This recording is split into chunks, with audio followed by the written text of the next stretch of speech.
Banyaklah kontraktor sebenarnya, tapi yang balas respon cepat adalah NH. Pagi ke petang kita tanya, cepat respon.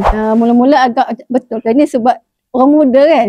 Tapi kita fikir sekarang ni kan banyak design yang memang daripada orang muda kan. Dan kita tengok review dekat TikTok, dekat FB, semuanya okey. Jadi kita teruskan. So sampailah pergi melawat tapak, 2 rumah yang kita pergi, Batu Gajah dengan Teluk Intan kan. Nampak cantik, kemas. Di situ pun terus kita macam tak ada berbelah bahagi. Selesa lah. Maknanya ada lah orang kata rumah kita bina kan. Jadi dengan ini tengok gaya kerja dia pun Alhamdulillah lah. Cepatlah orang kata.